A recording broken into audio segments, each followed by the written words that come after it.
યત્સંકલ્પાત તપતિ તપનો વાતિ વાત સમિંધે વહ નિર્ધત્તે ધરણીરુદધી લંઘતે નૈવ વેલાં સોયં શ્રીમાન નિખિલ જગતાં અંતરાત્માવતીર્ણો ધર્મં રક્ષન દિશતુ કુશલમ સ્વામિનારાયણો નઃ. ભગવતે શ્રી સ્વામિનારાયણાય નમો નમઃ. શ્રી અક્ષર પુરુષોત્તમાભ્યામ નમો નમઃ. શ્રી ગુણાતીતાનંદ સ્વામી મહારાજાય નમો નમઃ. શ્રી ભગતજી મહારાજાય નમો નમઃ. શ્રી શાસ્ત્રીજી મહારાજાય નમો નમઃ. શ્રી યોગીજી મહારાજાય નમો નમઃ. શ્રી પ્રમુખ સ્વામી મહારાજાય નમો નમઃ. શ્રી મહંત સ્વામી મહારાજાય નમો નમઃ. પરમ પૂજ્ય મહંત સ્વામી મહારાજના કરકમળો દ્વારા લખાયેલો આ દિવ્ય સત્સંગ દીક્ષા ગ્રંથ, જેની પારાયણ આપણે સાંભળી રહેલા છીએ. અત્યાર સુધી આપણે 157 શ્લોક સુધી સાંભળ્યું. હવે પરમ પૂજ્ય સ્વામી શ્રી આપણને 158મા શ્લોકની અંદર સુંદર બતાવી રહેલા છે. સત્સંગ નિયમાદ્યધિ વિરુદ્ધમ ધર્મલોપકમ ફલદમપી નાચર્યમ ભવેદ્યદ્ભક્તિ બાધકમ.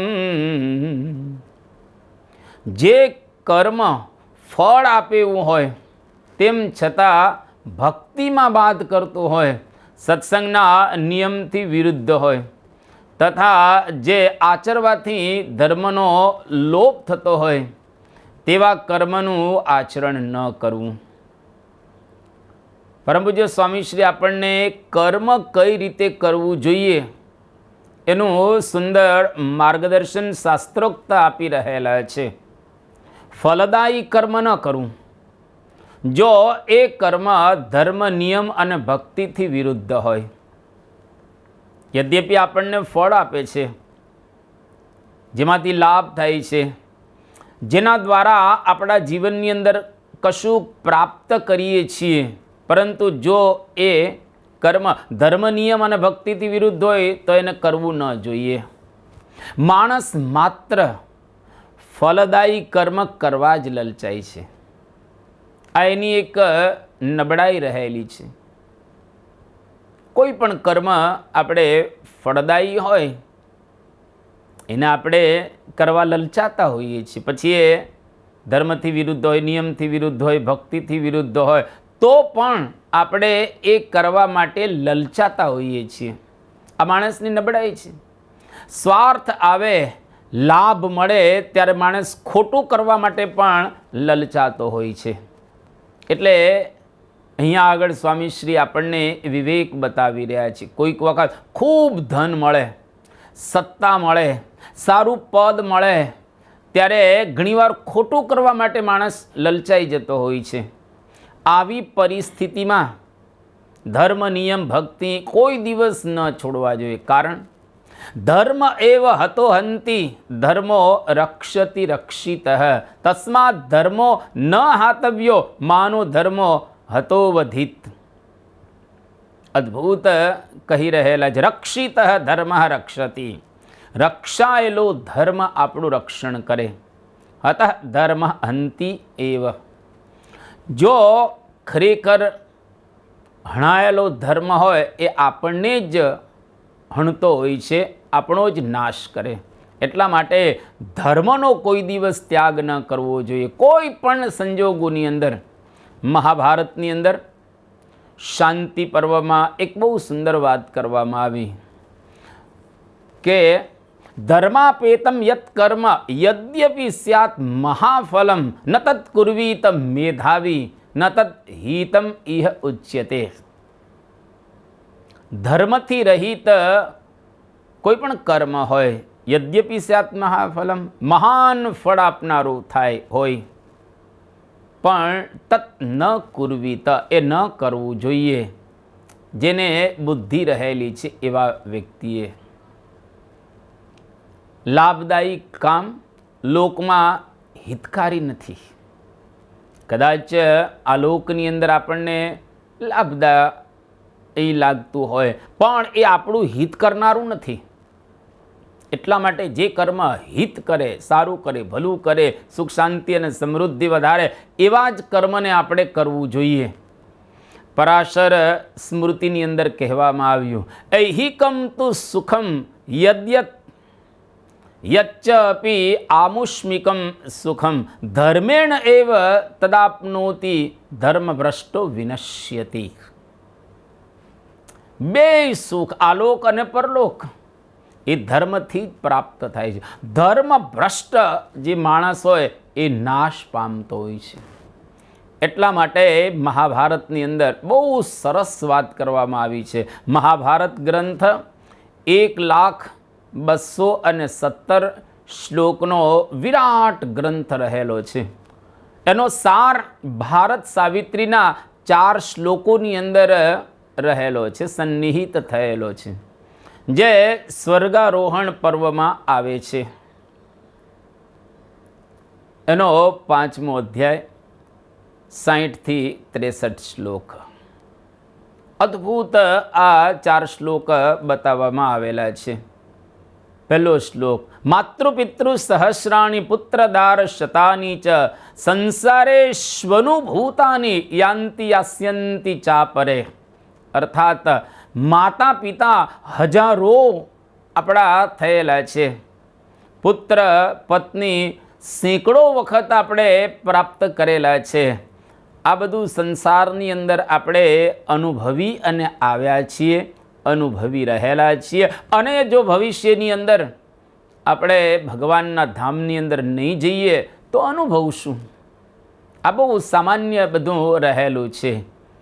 એટલે એમાંથી આપણે બહાર નીકળવું જોઈએ. પહેલો શ્લોક. બીજો, હર્ષ સ્થાન સહસ્રાણી ભયસ્થાન શતાની ચ દિવસે દિવસે મૂઢમ આવિશંતિ ન પંડિતમ. એટલે કે હર્ષના હજારો સ્થાનો રહેલા છે, જેમાં આપણને હર્ષ થાય, આનંદ થાય, સુખ મળે, અને જ્યાંથી આપણને ભય ઉત્પન્ન થાય એવા સેંકડો સ્થાનો રહેલા છે. દિવસે દિવસે મૂઢમ આવિશંતિ, મૂઢ એને વશ થતો હોય છે, ન પંડિતમ. એટલે કે એ પંડિત હર્ષ અને શોકથી પર થયેલો હોય છે. એને હર્ષ અને શોકની હેડકી આવતી નથી. ગંગા સતી જેમ કહે છે એ પ્રમાણે આ હર્ષ અને શોકથી પર થવું બીજા શ્લોકનો ભાવાર્થ. ત્રીજા શ્લોકની અંદર ભગવાન વેદવ્યાસ કહે છે, ઊર્ધ્વ બાહુર વિરમ્યેશ ન ચ કશ્ચિત શૃણોતિ મે ધર્માત અર્થશ્ચ કામશ્ચ સ કિમર્થમ ન સેવ્યતે. અર્થાત ઊંચા હાથ કરીને હું બૂમો પાડું છું, તમને કહી રહેલો છું, કોઈ મારું સાંભળતું નથી. ધર્મથી અર્થની પ્રાપ્તિ થાય, ધર્મથી શાસ્ત્ર વિરુદ્ધ એવો કામ પ્રાપ્ત થાય. સ કિમર્થમ ન સેવ્યતે, એનું કેમ કોઈ પાલન કરતા નથી. એટલા માટે ધર્મને પાળવો જોઈએ, ધર્મને અપનાવવો જોઈએ, ધર્મને જીવનની અંદર મુખ્ય સ્થાન આપવું જોઈએ. ન જાતુ કામાન, આ ચોથા શ્લોકની અંદર કહે છે, ન જાતુ કામાન ન ભયાન ન લોભાત ધર્મમ ત્યજેત જીવિતસ્યાપી હેતોઃ નિત્યો ધર્મ સુખ દુઃખે ત્વનિત્યે જીવો નિત્યો હેતુરસ્ય ત્વનિત્યઃ. અદ્ભુત. ન જાતુ કામાત ન ભયાત ન લોભાત ધર્મમ ત્યજેત જીવિતસ્યાપી હેતોઃ. કદાચ જીવનનો નાશ થાય તો પણ ધર્મનો ત્યાગ ન કરવો.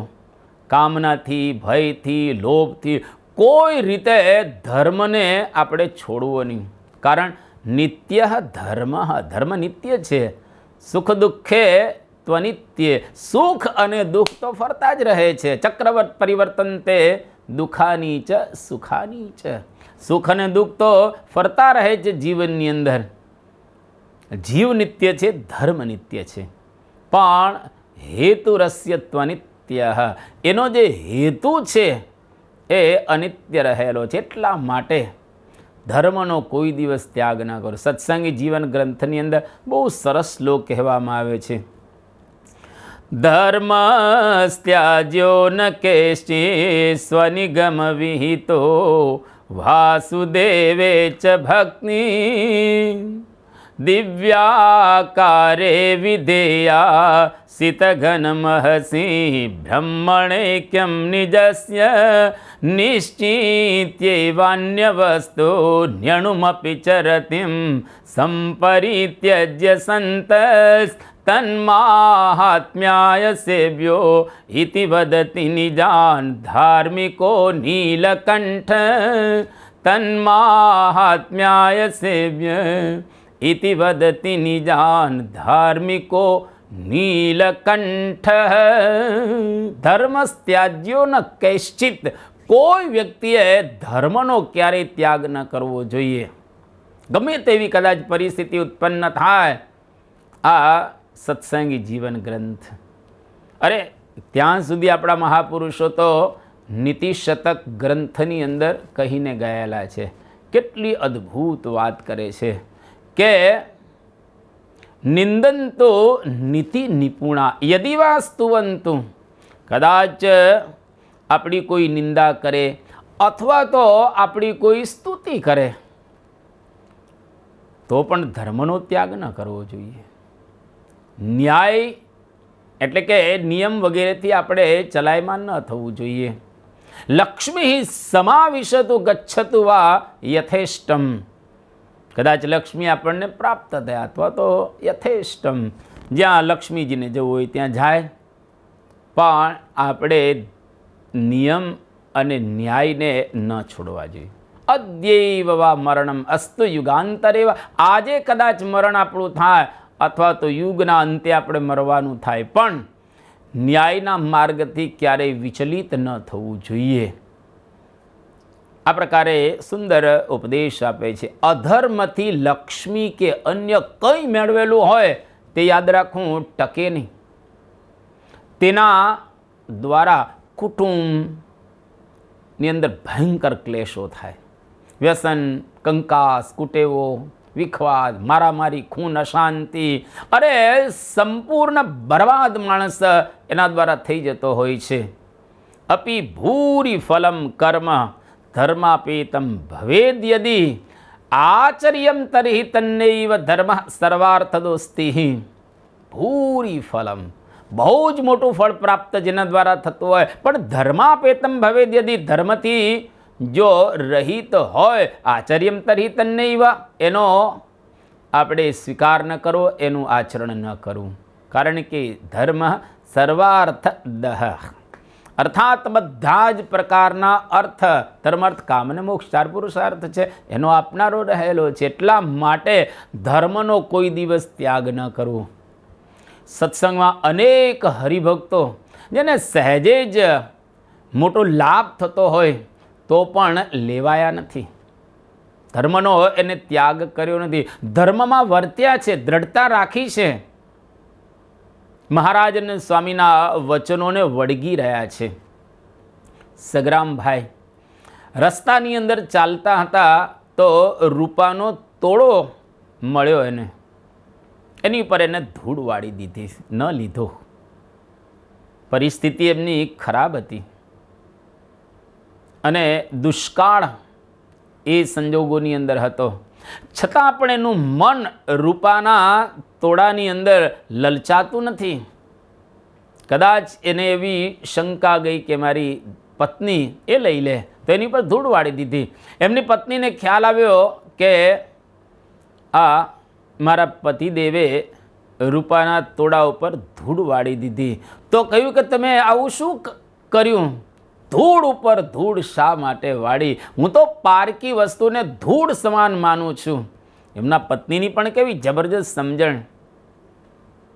તો શ્રીજી મહારાજે આવા હરિભક્તો તૈયાર કર્યા હતા. ગોવિંદભાઈ, જૂનાગઢની અંદર નવાબની જે બેગમ, એ બેગમ સાહેબનું સોનાનું સાંકડું એને મળ્યું બગીચામાંથી. ત્યાં આગળ નોકરી કરતા હતા, પણ એને ન લીધું. કારણ ભગવાન સ્વામિનારાયણની આજ્ઞા નથી. અમદાવાદની અંદર અક્ષય કુમાર બારોટ, બેંક મેનેજર, છેલ્લે બંધ કરતા લોકર ખુલ્લું જોયું, બંધ કરી માલિકને ચાવી આપી દીધી. અંદર સોનું હતું, પણ એને લીધું નહીં. જો મન લલચાયું નહીં, લાભ મોટો થતો હતો. વિનુભાઈ મંડાળાનો સુપુત્ર, બસમાંથી પાકીટ એને પ્રાપ્ત થયું, એમાં ડોલર હતા, પણ એ પાકીટ પાછું માલિકને આપી દીધું. યુસુફભાઈ મુસલમાન હતા, પાકીટના માલિક આશ્ચર્યચકિત થઈ ગયા. વાહ, છોકરો કેવો સંસ્કારી રહેલો છે. અનિલભાઈ રિક્ષા ચાલક, વલસાડ બાજુનો વિસ્તાર. 10,000 રૂપિયાનું પાકીટ એને મળેલું હતું. સરનામું શોધીને પાકીટ એના માલિકને પાછું આપી દીધું. જો હરામનું કોઈ લીધું નહીં. એને ભરતભાઈ પટેલ, દહીસર, મુંબઈ, 6 લાખનું હીરાનું પેકેટ મળ્યું, માલિકને શોધી અને પાછું આપી દીધું. લીધું નહીં, લાભ થતો હતો, પણ શ્રીજી મહારાજની આજ્ઞા નથી, એટલે આપણાથી લેવાય નહીં. અરે લંડનની અંદર શ્રીમંત યુવકો 2, અનિલભાઈ અને કિશોરભાઈ, બંને ભાઈઓ, ભૂલથી એ 2ને બદલે 3 રોલેક્સ ઘડિયાળ આવી ગયા. પેલા દુકાને ગયેલા અને એને ખ્યાલ ન રહ્યો, 2ને બદલે 3 આપી દીધા. એક પાછી આપી આવ્યા. 10,000 પાઉન્ડની એક થાય, પણ એને એમાં મન લલચાવા ન દીધું. કારણ મહારાજની આજ્ઞા નથી. પરમ પૂજ્ય પ્રમુખ સ્વામી કે મહંત સ્વામી મહારાજની એની અંદર ઈચ્છા કે મરજી રહેલી નથી. એટલા માટે એને પોતાનું મન લલચાવા ન દીધું.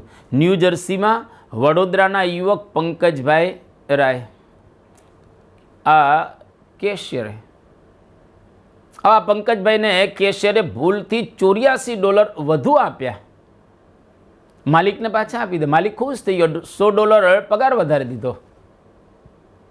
જો એક વખત $84 મળવાના હતા, પણ હવે એને આજીવન $100 વધી ગયા.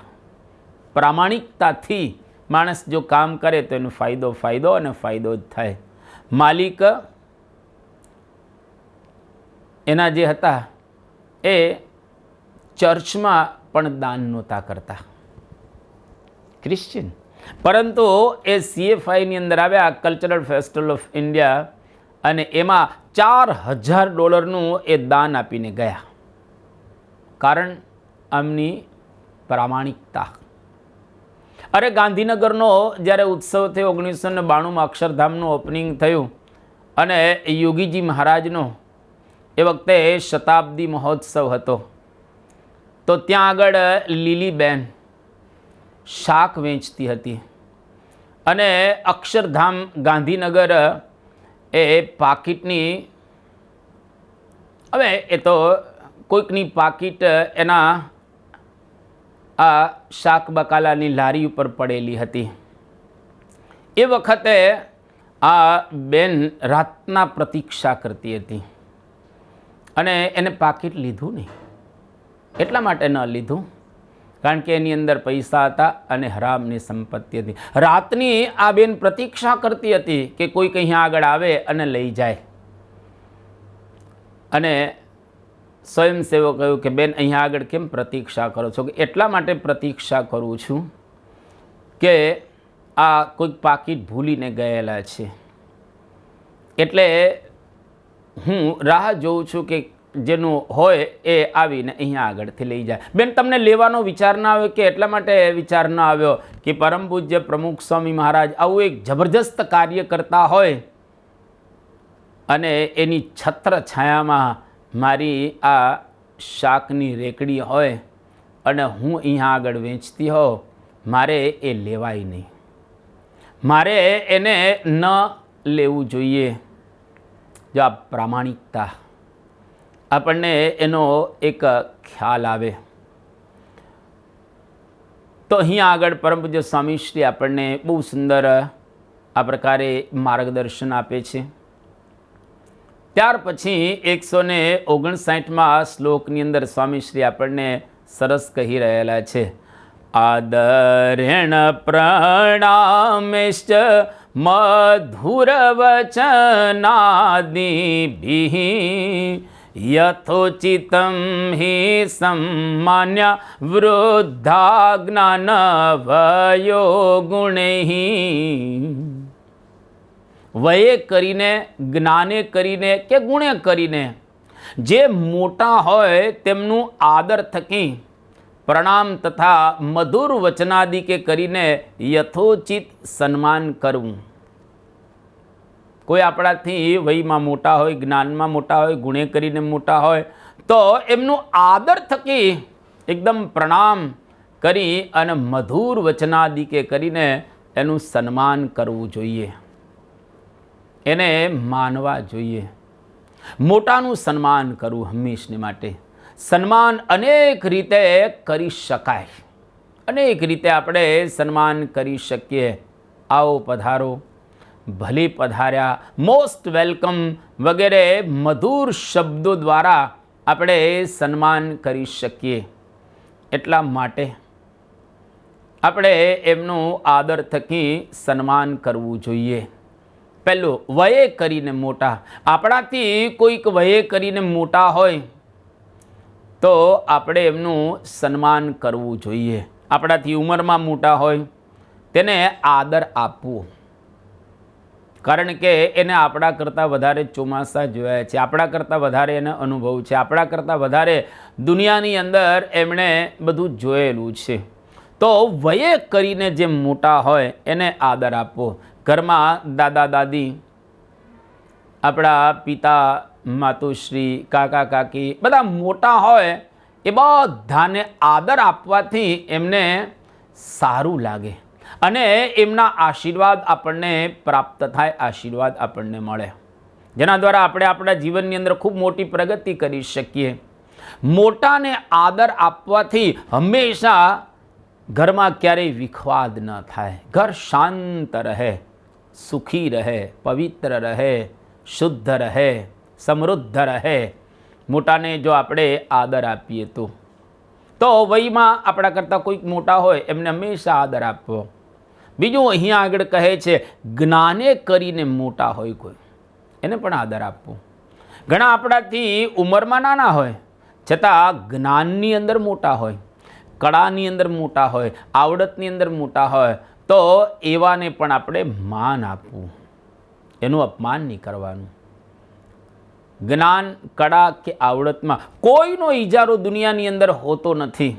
અમુક માણસો ગોડ ગિફ્ટેડ હોય, તે નાના હોય છતાં આદર એને આપવું આપણે. આ તો ભગવાને એને કળા આપેલી છે એટલે એ કળાનું આપણે સન્માન કરવું, એને માન આપવું. શંકરાચાર્ય નાના હતા પણ કેટલા જબરજસ્ત મહાન જ્ઞાની હતા. સ્વામી વિવેકાનંદજી નાના હતા પરંતુ કેટલા જબરજસ્ત જ્ઞાની હતા. શાસ્ત્રીજી મહારાજ ઉંમર નાની હતી પણ જ્ઞાન જબરજસ્ત એની પાસે હતું. તો આવા કોઈક વખત ઉંમરમાં નાના હોય પરંતુ જેની પાસે જ્ઞાન હોય તો આપણે એને માન આપવું જોઈએ, એનું સન્માન કરવું જોઈએ. યદ યદ વિભૂતિમત સત્વમ શ્રીમદ ભગવદ્ ગીતાની અંદર કહે, ભગવાન કે આવા લોકો મારી વિભૂતિ રૂપ રહેલા છે. આઇન્સ્ટાઈન કે ન્યૂટન કે એડિસન કે આવા મોટા મોટા રામાનુજન આપણા ભારત વર્ષના, એ બધા વિભૂતિ રૂપ કહેવાય કે જેને જબરજસ્ત દુનિયાની અંદર કાર્યો કરેલા છે. અમુક નાની ઉંમરે ઘણા બધા વિષયોનું જ્ઞાન ધરાવતા હોય તો એમને આપણે આદર આપવો, પ્રણામ કરવા, કારણ કે એની પાસે એક વિશિષ્ટ જ્ઞાન રહેલું છે. અમુક મોટી ઉંમરના નાનાનો ઉત્કર્ષ સહન કરી શકતા હોતા નથી, એટલા માટે એને આદર ના આપે. ઉંમર મોટી હોય એટલે જાણતા હોય કે અમે મોટા છીએ, આ નાનાને શું ખબર પડે. અરે 100 વર્ષના ખીજડાની અંદર સાંગડી આવે અને 5 વર્ષના આંબાની અંદર કેરીઓ આવે. ઉંમર ભલે ને તમારી મોટી હોય પણ જ્ઞાન ક્યાં મોટું છે. એટલા માટે જ્ઞાનનો આદર કરવો જોઈએ, જ્ઞાનને માન આપવું જોઈએ. જે જ્ઞાની હોય એની સરાહના આપણે કરવી જોઈએ, પ્રશંસા કરવી જોઈએ, ચોક્કસ એને માન આપવું જ. ત્રીજી વાત કરે છે, ગુણે કરીને મોટા હોય. ઘણી વખત આપણાથી ઉંમરમાં નાના હોય પણ એ ગુણિયલ હોય. 100 વર્ષના કદાચ કોઈક ડોસા કરતાં 5 વર્ષનો બાળક એ ઉંમરમાં મોટો નથી પણ એની અંદર જ્ઞાન વધારે છે. ધ્રુવ, પ્રહલાદ, નચિકેતા કેવા નાના હતા પણ છતાં એ જ્ઞાની હતા. એટલા માટે 52 વર્ષના બાવળમાં શીંગો આવે અને 12 અઠવાડિયાના વેલામાં સુંદર મીઠા તરબૂચ આવે. 100 વર્ષના ખીજડામાં સાંગડી આવે અને 5 વર્ષના આંબામાં કેરીઓ આવે. ઉંમર નાની હોય છતાં ગુણિયલ ખૂબ હોય. ધ્રુવ, પ્રહલાદની વાતો આપણે સાંભળી ચૂકેલા છીએ.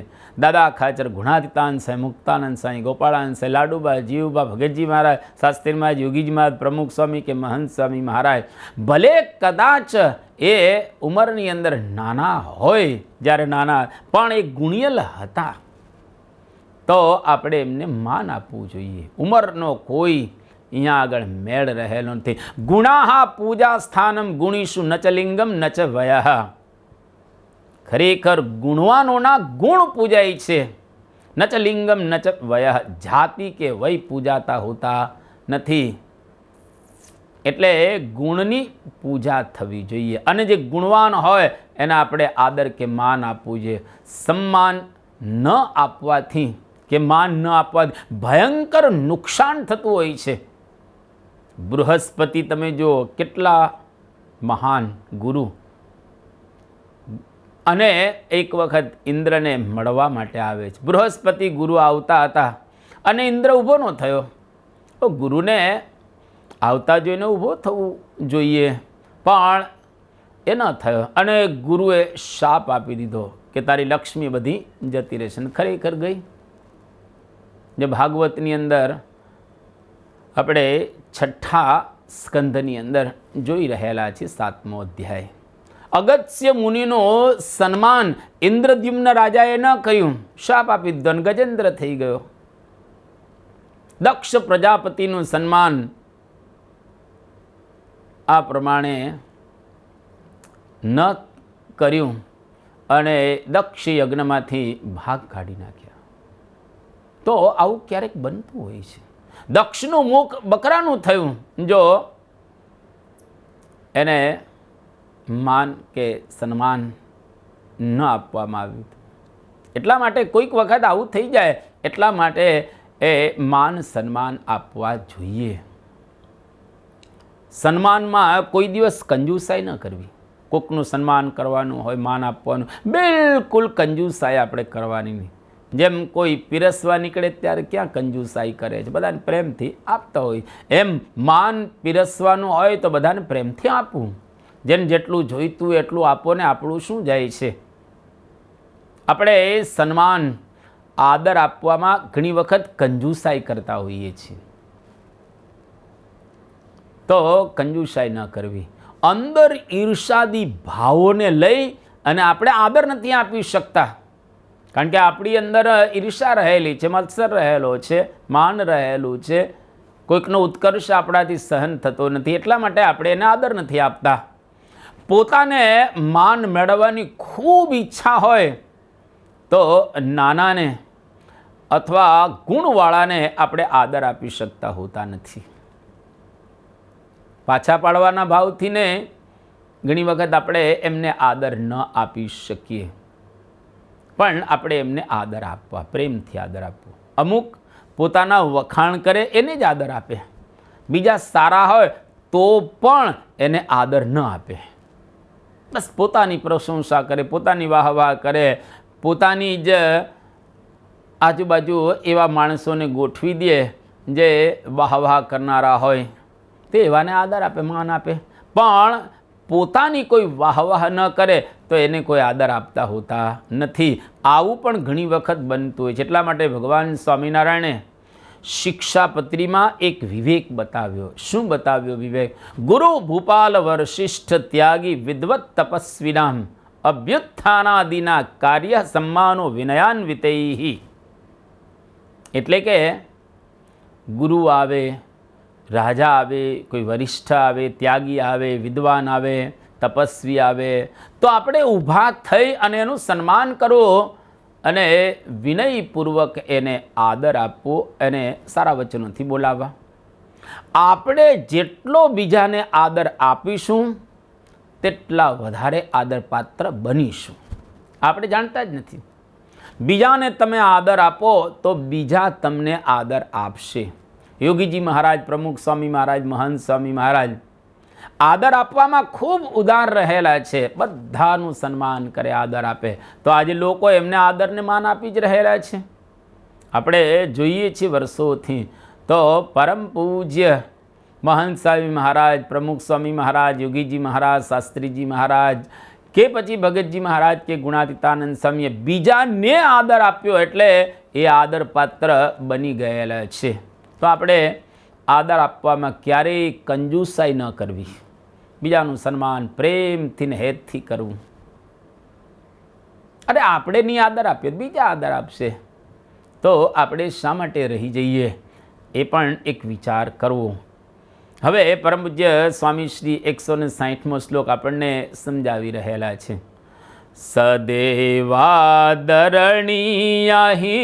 વિદ્વદ વરિષ્ઠ શિક્ષકા યથાશક્તિ ચ સત્કાર્યા સાધુવાદાધિકર્મણા.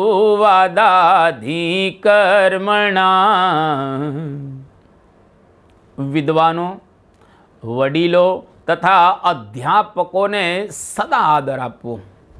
સારા વચન આદિ ક્રિયાઓ દ્વારા પોતાની શક્તિ પ્રમાણે તેમનો સત્કાર કરવો.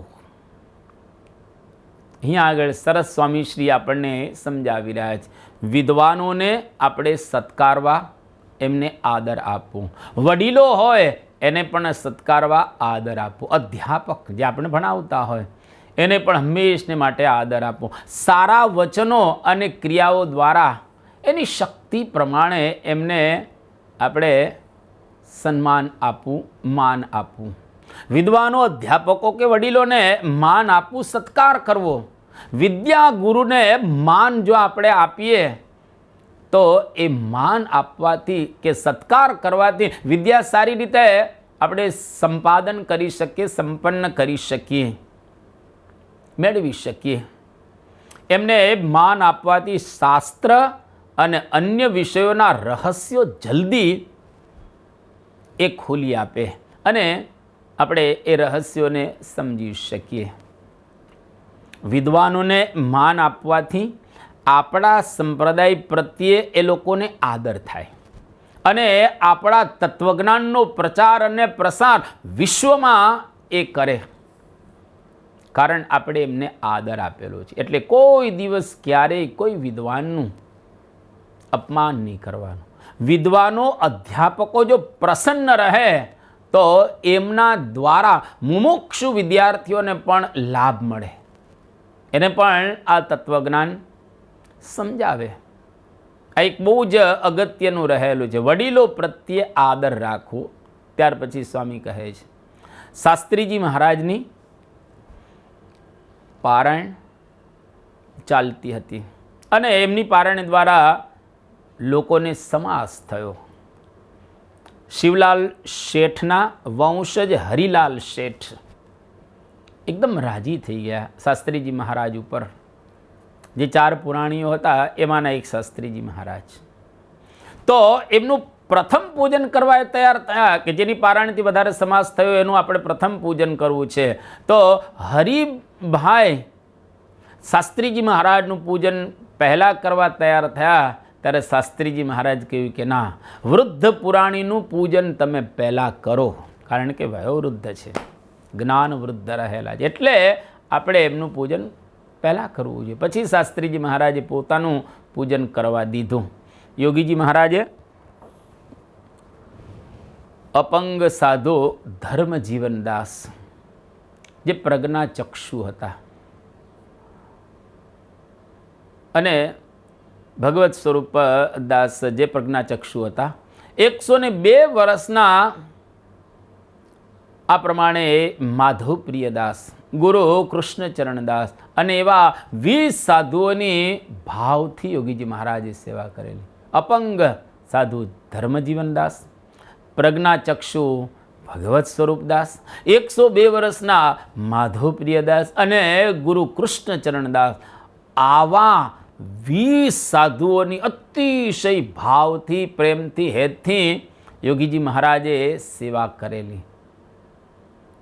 રામચંદ્ર ભગવાનને કઈ પ્રત્યે કેવો આદર હતો. તમે જો આપણે જાણીએ છીએ પ્રસંગ કે કઈકઈને લઈ અને ભગવાન શ્રી રામને જંગલની અંદર 14 વર્ષ સુધી જવું પડ્યું, જે પ્રસિદ્ધ રામાયણની અંદર પ્રસંગ રહેલા. પણ ભગવાન રામને કઈ પ્રત્યે કેટલો જબરજસ્ત આદર હતો, ભાવ હતો, પ્રેમ હતો, હેત હતું. અને એની કૃપાથી જ મને આ જંગલમાં જવાનું થયું છે એવું ભગવાન શ્રી રામ માનતા હતા. કેટલો માતા પ્રત્યે આદર, અતિશય સુંદર. એના માટે શ્લોક લખાયેલો છે ચંપુ રામાયણની અંદર. તાત સ્નેહો ભરત મહિમા પૌરુષમ વાયુસૂનો સખ્યમ ચાપી પ્લવગ નૃપતે કુવાપી સૌમિત્ર ભક્તિ સીતા સત્યમ મમ ભુજબલમ વૈરિણામ વૈરભાવો જ્ઞાતમ સર્વમ તવ ચરણયોર માતરેશ પ્રસાદ. હે માતા એશ પ્રસાદ, માતા તમારી કૃપાથી મને આટલું જંગલમાં જવાથી મળ્યું છે, ફાયદો થયો છે. તાત સ્નેહ, મારા પિતાનો સ્નેહ કેવો એ હું જંગલમાં ગયો ત્યારે મને ખ્યાલ આવ્યો કે રામ રામ રામ કહી રામ દશરથ રાજા તનુ પરહરી અને ધામ સિધાવ્યા. મારા પિતાને મારા પ્રત્યે કેવો જબરદસ્ત પ્રેમ હતો એ મને ખ્યાલ આવ્યો. ભરત મહિમા, ભરત મારો ભાઈ, એનો મહિમા મને જંગલમાં ગયો ત્યારે સમજાયો.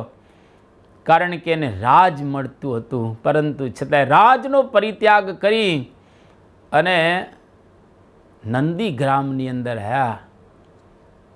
એક ખાડો ગાડીને કેવો ભરતભાઈ, પૌરુષમ વાયુ સૂનો, હનુમાનજીનું પુરુષત્વ, એમાં તાકાત કેવી એ મને ત્યારે ખબર પડી.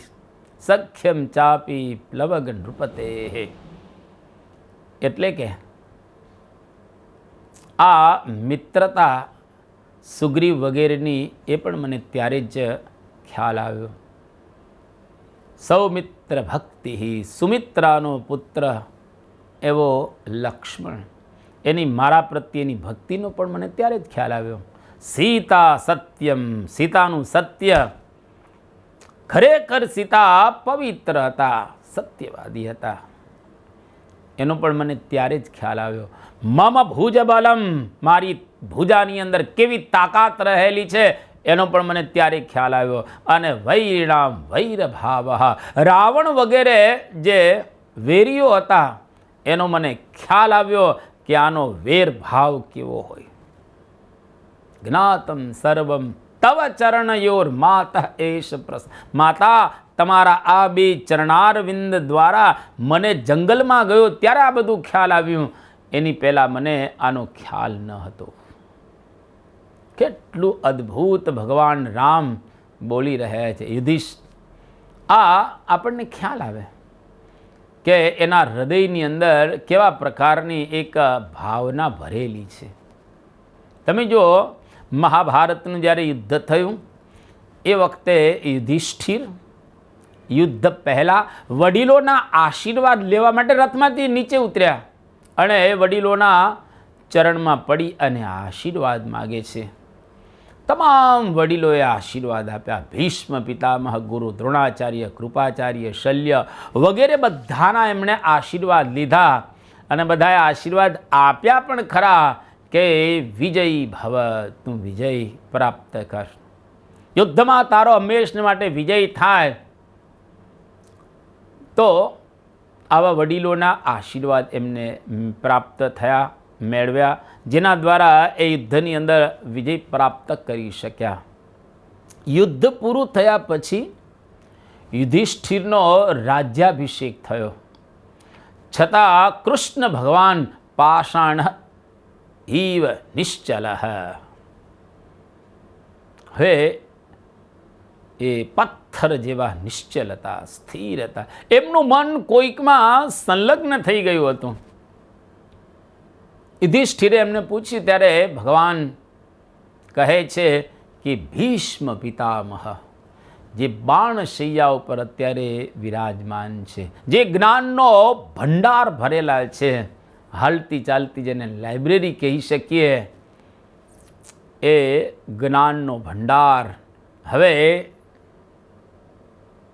પૂર્ણ થઈ જવાનો છે, આલોકમાંથી જતા. માટે એ જ્ઞાન ભંડારને તું બચાવી લે, નાશ થઈ જવાનો છે, જતા રહેવાના છે. વડીલોને સન્માન આપ. લાલ બહાદુર શાસ્ત્રી વડાપ્રધાન બન્યા પછી ભારત અને પાકિસ્તાન યુદ્ધની તૈયારી થવા માંડી એ જ અરસાની અંદર. અને ચર્ચા વિચારણા માટે રાજગોપાલાચારીને મદ્રાસ તારથી બોલાવવામાં આવ્યા કે જલ્દી આવી જાઓ. અને મદ્રાસ તાર ગયો, ત્યાંથી દિલ્હી આવે છે રાજગોપાલાચારી. દિલ્હી આવી અને આ લાલ બહાદુર શાસ્ત્રીને ફોન કર્યો કે હું આવી ગયો છું, એકાદ કલાકમાં મળવા આવું છું. ત્યાં તો 15 જ મિનિટમાં લાલ બહાદુર શાસ્ત્રી એમને મળવા માટે આવી ગયા. અને રાજગોપાલાચાર્ય કહ્યું કે આ સારું ન લાગે, તમે ભારતના વડાપ્રધાન છો એટલે તમારે અહીંયા આગળ મને મળવા માટે અવાય નહીં. ત્યારે લાલ બહાદુર શાસ્ત્રી કહે, વડાપ્રધાન છું એ સાચી વાત છે, પણ તમે મારા મુરબ્બી ઓછા મટી જાઓ છો, તમે મોટા છો મારા કરતાં, એટલે મારે આપને સન્માન આપવું જોઈએ. નસા સભા યત્ર ન સંતિ વૃદ્ધાહા, એને સભા ન કહેવાય જ્યાં આગળ ખરેખર વયોવૃદ્ધ ન બેઠા હોય, જ્યાં આગળ જ્ઞાન વૃદ્ધ ન બેઠા હોય, જે સભાની અંદર અનુભવી ન બેઠા હોય, એ સભા નથી. વિનયસ્ય મૂલમ વૃદ્ધોપ સેવા. વિનયનું મૂળ શું છે તો કે વડીલોની સેવા કરવી, અનુભવીને માન આપવું, એ વિનયનું મૂળ છે. The young man knows the rules but the old man knows the exceptions. એટલે કે યુવાનો રૂલ્સ જાણી શકે, પરંતુ અપવાદો એ તો વૃદ્ધને જ ખ્યાલ આવે. આ બહુ અગત્યનું રહેલું છે. એટલા માટે વડીલોને માન સન્માન આપવું, કોઈ દિવસ કોઈનું અપમાન કરવાનું નહીં. યથા યોગ્ય જેમ ઘટે એમ આપણે એને સન્માનથી નવાજવા જોઈએ. હવે પરમ પૂજ્ય સ્વામી શ્રી આગળના શ્લોકની અંદર 161માં શ્લોકમાં કહે છે, જન સંબોધનમ કુર્યાત યથા કાર્ય ગુણાધિકમ સંવર્ધયેતદુત્સાહં યથાશક્તિ સુકર્મસુ. વ્યક્તિના ગુણ તથા કાર્ય આદિને અનુસારે તેનું સંબોધન કરવું, યથાશક્તિ તેને સારા કાર્યોમાં પ્રોત્સાહન આપવું. માણસની યોગ્યતાનો આધાર છે તેના જાતિ, કુળ, વિદ્યા, તપ, યોગ, ઐશ્વર્ય, પ્રતાપ વગેરે ગુણ છે. વ્યક્તિના ગુણ અને કાર્યને અનુસારે એને આપણે બોલાવવો જોઈએ અને યથાશક્તિ સારા કાર્યોમાં એને પ્રોત્સાહન આપવું જોઈએ. બહુ સરસ નીતિ વિવેકની અંદર એક વાત કરવામાં આવી. વર્ણાશ્રમ કુલોપેતાન યોગિનશ્ચ સતો નરાન રાજકીयांश्च સુરાંશ્ચ ભાષેત યથોચિતમ. સરસ કે આ બધાને યથાયોગ્ય બોલાવવા જોઈએ. વર્ણાશ્રમ કુલોપેતમ, વર્ણ કુલ એ વગેરેથી જે યુક્ત હોય, યોગીઓ હોય, સંતો હોય, એવા સારા માણસો હોય, રાજકીય પુરુષ હોય, શૂરવીરો હોય, એ બધાને યથોચિત યથાયોગ્ય ભાષાથી બોલાવવા જોઈએ. કારણ કે બધાને એ રીતે બોલાવવામાં આવે તો એમને સારું લાગે. બીજી વાત કરે, દેશ અને સ્થાન પ્રમાણે પણ બોલાવાય. ક્યાં બેઠેલા છે, કયા દેશના છે, કયા સ્થાન ઉપર અત્યારે વિરાજમાન છે, એ પ્રમાણે પણ આપણે એને બોલાવવા જોઈએ. ન્યાયાધીશ એટલે કે જજ. હવે પોતાના પિતાને આવી રીતે કોર્ટમાં કોઈ વકીલ પુત્ર નિહાળે તો માનવંતા સાહેબ, યોર મેજેસ્ટી એમ કહીને જ બોલાવે. નહીં કે પપ્પા, બાપુજી એવું ન બોલાય. ત્યાં આગળ યોર મેજેસ્ટી એવું ત્યાં આગળ બોલાવવું જોઈએ. એવી રીતે વડાપ્રધાન કે રાષ્ટ્રપતિ કે ચીફ મિનિસ્ટર કે આ બધા આવે સભાની અંદર, કોઈ અધિકારીઓ, તો એને એ રીતે સન્માન આપવું જોઈએ. એવી જ રીતે શાળામાં તમે ચાલુ વર્ગ હોય અને વિદ્યાર્થી પુત્ર હોય અને શિક્ષક એના પિતાશ્રી હોય તો પપ્પા કે બાપુજી એમ ન કહેવાય, એમ પ્રશ્ન પૂછાય પણ નહીં, પણ સર કે માસ્તર કે સાહેબ એવું કહેવું જોઈએ. આ એક વિવેક રહેલો છે અને કાળ અથવા તો સમય એ પ્રમાણે પણ એને બોલાવાય. નોકર આપણો જ નોકર છે, પણ એ વરરાજો થયો હોય ત્યારે તુંકારો કરીને ન બોલાવાય. એ વખતે તો એને આપણે સન્માનથી બોલાવવો જોઈએ. નોકરને એની સ્ત્રી અને બાળકો એ બધાની હાજરી હોય ત્યારે ઉતારી ન પડાય, એને જેમ તેમ કહેવાય નહીં આપણાથી. એ ભલે તમારે ત્યાં નોકરી કરે છે, એ તો એની મજબૂરી રહેલી છે, પરંતુ એને પ્રેમથી આપણે રાખવો જોઈએ. એના ઘરનો પણ ખ્યાલ રાખવો જોઈએ, એના બાળકોનો પણ આપણે ખ્યાલ રાખવો જોઈએ, એના બધા જ વ્યવહારોને પણ આપણે સંભાળવા જોઈએ. એટલે કોઈને પણ આપણે ઉતારી ન પડાય. કારણ એ અત્યારે નાનો છે પણ આવતીકાલે મોટો પણ થઈ શકે છે. મહેમાનની હાજરીમાં કોઈ વખત આપણા પુત્ર કે પુત્ર વધુને ઠપકો ન અપાય. આ યોગ્ય રહેલું નથી. ગુણ પ્રમાણે આપણે એને માન આપવું. જેવા જેના ગુણ એ પ્રમાણે આપણે એને માન આપવું. વધુ પણ નહીં અને ઓછું પણ નહીં. ખૂબ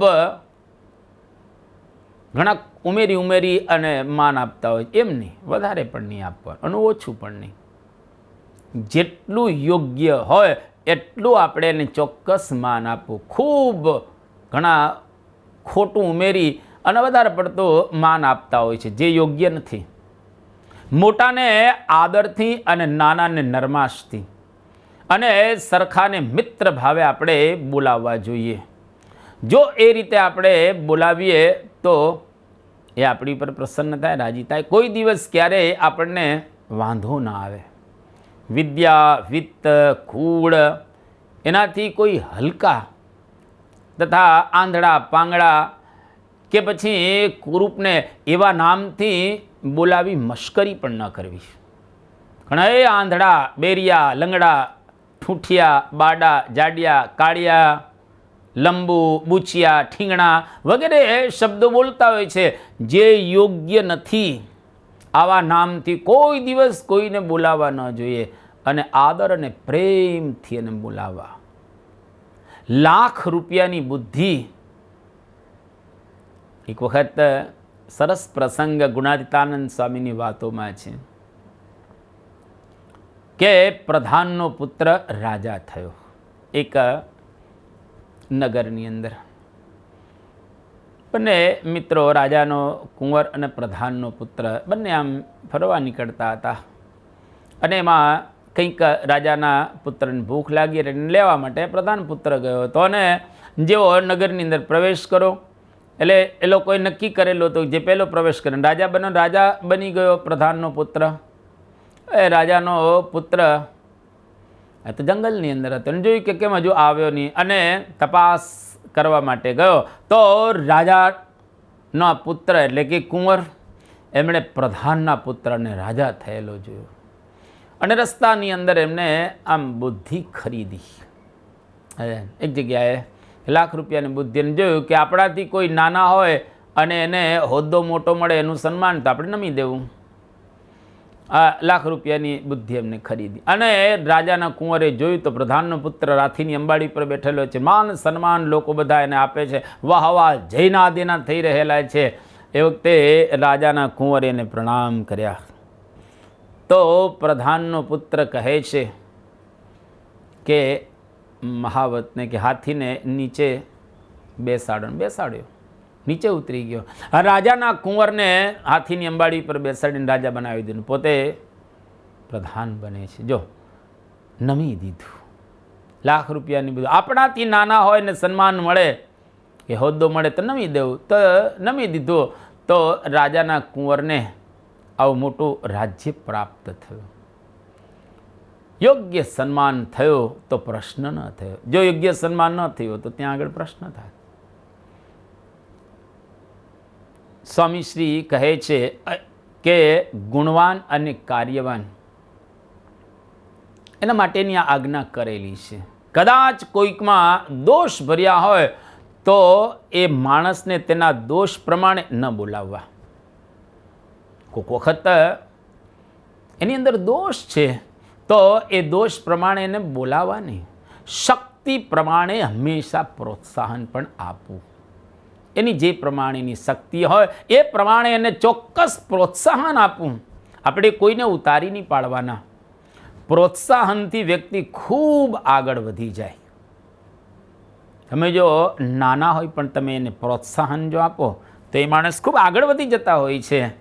અબ્રાહમ લિંકન, એમને એની માતાએ ખૂબ પ્રોત્સાહન આપેલું કે બેટા એક દિવસ તું મહાન બનીશ અને ખરેખર અમેરિકાના one of the best president થયા.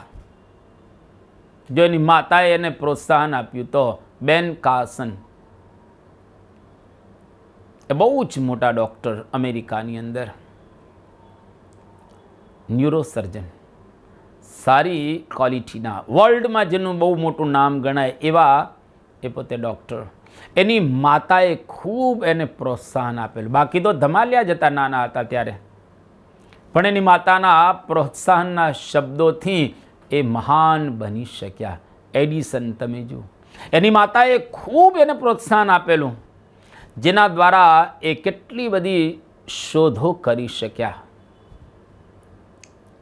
તો માણસને પ્રોત્સાહિત તમે કરો, એને પ્રોત્સાહન આપો તો એના દ્વારા ખૂબ આગળ વધી જતો હોય છે. પણ એટલું યાદ રાખવું, ખરાબ કાર્યમાં ક્યારેય પ્રોત્સાહન ન આપવું. સારા કાર્યની અંદર ચોક્કસ આપણે એને પ્રોત્સાહિત કરવો, પ્રોત્સાહન આપવું, પણ ખરાબ કાર્યોની અંદર કોઈ દિવસ ક્યારેય કોઈનું આપણે એવું ખોટું પ્રોત્સાહન ન આપવું. મોટાના પ્રોત્સાહનના બે શબ્દો માણસને મહાન બનાવી દે. પણ કોઈક વખત આપણે જ્યારે સમાજની અંદર રહ્યા છીએ ત્યારે જોઈએ છીએ કે મારા અને સારા આ બે શબ્દ બહુ અગત્યના રહેલ. મારા છે એટલે એને પ્રોત્સાહન આપો, સારા છે એને પ્રોત્સાહન ઘણા નથી આપતા હોતા. તો મારા નહીં આપવું અને સારા નહીં આપવું, આ બહુ અગત્યનું રહેલું છે. એક તો આપણા જીવનની અંદર ભેદભાવ ન હોવો જોઈએ. આ મારા ને આ તારા, મારું તારું જ્યાં આવે ત્યાં યુદ્ધો જ થાય, અને મારું તારું જ્યાં આગળ આવે ત્યાં આગળ કોઈ દિવસ શાંતિ ન હોય, પ્રગતિ પણ ન હોય. એટલા માટે મારા અને તારા એના ભેદને તોડી અને આપણા એવો જો આપણે શબ્દ વાપરીએ તો ખરેખર આપણે ખૂબ આગળ વધી શકીએ, ખૂબ આપણી પ્રગતિ પણ થાય. તો અહીં આગળ સ્વામીશ્રી આપણને ખૂબ સુંદર એક વિવેક બતાવ્યો. અદ્ભુત આ શ્લોકની અંદર સ્વામીશ્રી આપણને વિવેક બતાવે છે. જો ખરેખર આપણા જીવનની અંદર આને આપણે પ્રાપ્ત કરી શકીએ તો આપણું જીવન દીપી ઉઠે અને અદ્ભુત આપણી પ્રગતિ થાય. સમાજની અંદર પણ ખૂબ શાંતિનું વાતાવરણ સ્થપાય. તો અહીંયા આગળ આ 161મો શ્લોક આપણે પૂર્ણ કરીએ છીએ. સાથે સાથે આજની પારાયણને પણ આપણે પૂર્ણ કરી રહેલા છીએ. 2 મિનિટ ધૂન બોલાશે અને ત્યાર પછી ધ્યેય મંત્ર અને વિદાય શ્લોક બોલી આજની પારાયણને આપણે અલવિદા આપીશું. સ્વામી નારાયણ નારાયણ નારાયણ, સ્વામી નારાયણ નારાયણ નારાયણ, સ્વામી નારાયણ સ્વામી નારાયણ, સ્વામી નારાયણ સ્વામી નારાયણ, સ્વામી નારાયણ નારાયણ નારાયણ, સ્વામી નારાયણ નારાયણ નારાયણ.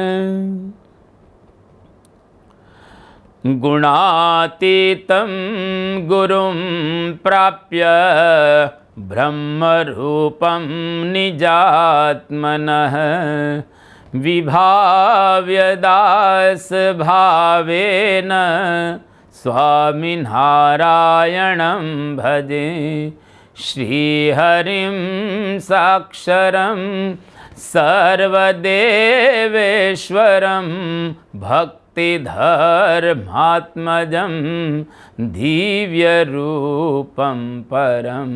શાંતિદં મુક્તિદં કામદં કારણં સ્વામિનારાયણં નીલકંઠં ભજે. શ્રીહરિં.